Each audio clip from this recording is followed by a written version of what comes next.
Et si je vous disais que les manifestations ne sont plus seulement réprimées par des matraques ou des gaz lacrymogènes, mais par des armes invisibles qui transpercent votre crâne sans même que vous ne compreniez ce qui vous arrive. En Serbie, à Belgrade, des milliers de manifestants se sont retrouvés face à une arme sonore redoutable, le LRAD. Une onde directionnelle qui fait exploser vos tympans, provoque des vertiges et une douleur insupportable. Un outil de guerre utilisé contre des citoyens. Et devinez quoi? Ce n'est pas une première. New York, Paris, Australie, la répression high-tech devient la norme. Mais au-delà des armes soniques, un autre danger plane. L'Europe de l'Est est en ébullition. La Roumanie se soulève. La situation en Ukraine prend un tournant inattendu. Et la Serbie se retrouve sous pression. Assistons-nous à une vaste opération de déstabilisation du continent. Le LRAD, ou Long Range Acoustic Device, n'a rien d'un simple mégaphone géant.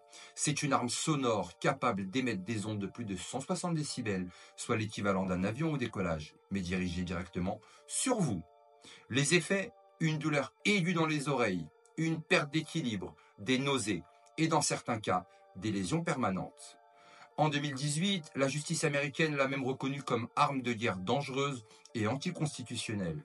Mais alors, pourquoi l'utilise-t-on contre des manifestants en Serbie? Regardons le contexte. La Serbie refuse toujours de reconnaître l'indépendance du Kosovo, malgré les pressions de l'Union européenne et de l'OTAN. Vučić, le président serbe, parle ouvertement d'un référendum pour rejoindre les BRICS en 2027 au lieu de l'Union européenne. Belgrade maintient ses relations avec Moscou et refuse d'appliquer des sanctions contre la Russie. Et maintenant, un mouvement de protestation massif secoue la capitale. Mais alors, coïncidence? La Serbie n'est pas seule. L'Est de l'Europe est en train de se réveiller. Roumanie, la colère monte. Le gouvernement roumain est secoué par des vagues de protestations contre la corruption et l'influence étrangère. Des rumeurs de présence de troupes étrangères et d'un possible engagement militaire en Ukraine mettent la population sous tension.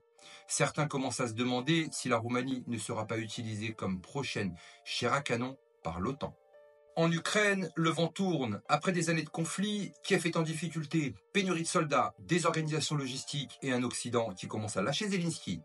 Trump, revenu à la Maison-Blanche, veut couper le robinet financier à l'Ukraine. La Russie, elle, avance lentement mais sûrement.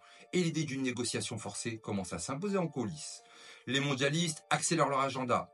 L'Europe de l'Est refuse le modèle bruxellois. Trop de corruption, trop de soumission à Washington. La montée des partis souverainistes en Hongrie, Slovaquie et même en Allemagne inquiète ceux qui tiennent les rênes de l'Union européenne. Un effondrement du projet européen serait un cauchemar pour l'élite mondialiste. Alors que fait-on en retour?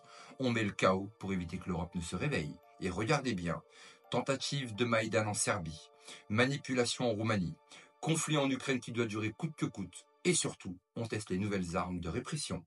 Des armes invisibles, des armes qui touchent le cerveau, les nerfs, l'audition, des armes contre lesquelles aucun gilet pare-balles ne peut vous protéger. Alors la question est simple. Sommes-nous en train d'assister à une tentative de prise de contrôle brutale de l'Europe?